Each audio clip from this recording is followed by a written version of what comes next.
Hello students, ये आपका इस सेकेंड लेक्चर में हम ये पढ़ेंगे applications of digital signal processing, या हम ये कह सकते हैं कि एप्लीकेशन ऑफ डिजिटल इलेक्ट्रॉनिक्स। तो स्टूडेंट्स, जो डिजिटल इलेक्ट्रॉनिक्स का जो एप्लीकेशन है वो आपके सोनार और रडार में है, डिजिटल इमेज प्रोसेसिंग में है, कंट्रोल सिस्टम में है, जो हमारी क्या कहते हैं बायोमेडिकल की फील्ड है उसमें जो डेटा प्रोसेसिंग होती है वहाँ पर डिजिटल सिग्नल्स का यूज़ करते हैं, डिजिटल इलेक्ट्रॉनिक्स का यूज़ करते हैं। आज हमारे जितनी भी डिवाइसेस आप देख रहे हैं, इलेक्ट्रॉनिक्स डिवाइसेस स्टूडेंट्स, चाहे वो मोबाइल हो, वो एलईडी हो, एलसीडी हो, लैपटॉप हो, ये सारे के सारे आपके डिजिटल इलेक्ट्रॉनिक्स पर ही डिपेंड करते हैं और इनमें जो डेटा होता है वो डिजिटल डेटा होता है। तो हम ये अब हमारा जो नेक्स्ट टॉपिक है, या हम कह सकते हैं नेक्स्ट चैप्टर है, वो है नंबर सिस्टम, कि आखिर डिजिटल इलेक्ट्रॉनिक्स में कितने टाइप्स के नंबर सिस्टम होते हैं।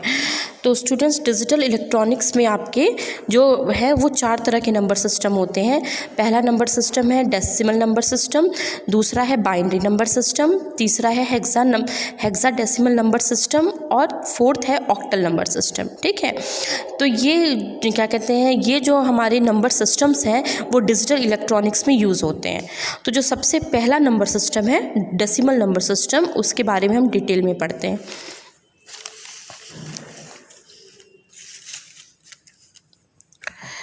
डेसिमल नंबर सिस्टम स्टूडेंट्स, इस नंबर सिस्टम में किसी भी संख्या को इस डेसिमल नंबर सिस्टम में किसी भी संख्या को प्रदर्शित करने के लिए जो हम अंक यूज़ करते हैं वो 0 से 9 तक होता है, यानी 0, 1, 2, 3, 4, 5, 6, 7, 8, 9। ठीक है, तो यानी कि अभी तक आपने जो भी मैथ्स में जो नंबर सिस्टम यूज़ किया है वो सारे के सारे कौन सा नंबर सिस्टम है?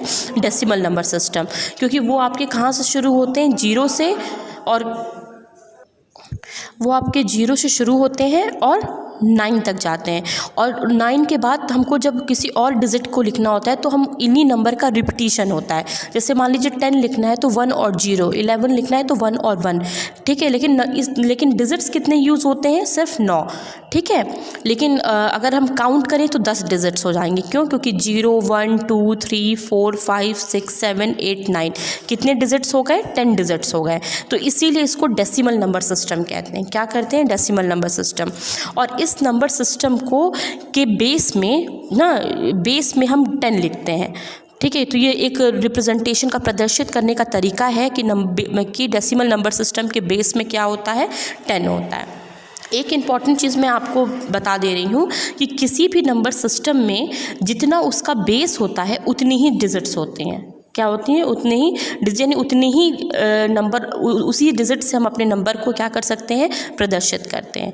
अब एक जो सबसे इम्पॉर्टेंट नंबर सिस्टम है जिस पर कि हमारी पूरी डिजिटल इलेक्ट्रॉनिक्स बेस्ड है, उसको हम कहते हैं बाइनरी नंबर सिस्टम। बाइनरी का मतलब होता है 2। ठीक है, तो इसका मतलब कि इसमें हम अपने डिजिट्स को हम इसमें अपने नंबर को रिप्रेजेंट करने के लिए सिर्फ 2 डिजिट्स का यूज़ कर सकते हैं, 0 और 1। ठीक है, इसीलिए इसको बाइनरी कहा जाता है। तो इसमें हमको कितनी भी बड़ी डिजिट को रिप्रेजेंट करना हो, प्रदर्शित करना हो, लेकिन हमारे पास कितने डिजिट्स है प्रदर्शित करने के लिए? 0 और 1 ही है। इसीलिए इसका जो बेस होता है वो 2 होता है। क्या होता है इसका? बेस। तो बाइनरी नंबर जो 0 और 1 होते हैं उनको हम बिट्स कहते हैं शॉर्ट फॉर्म में। तो बहुत बच्चे कंफ्यूज हो जाते हैं कि बिट्स क्या होते हैं। तो बिट्स जो होते हैं वो बाइनरी नंबर का शॉर्ट फॉर्म है। ठीक है, तो हमारी जो डिजिटल इलेक्ट्रॉनिक्स में जितनी भी डेटा की प्रोसेसिंग है वो सारी की सारी आपकी क्या होंगी? बाइनरी नंबर सिस्टम में ही होंगी। ठीक है, तो नेक्स्ट लेक्चर में हम और सारे नंबर सिस्टम के बारे में पढ़ेंगे। Thank you.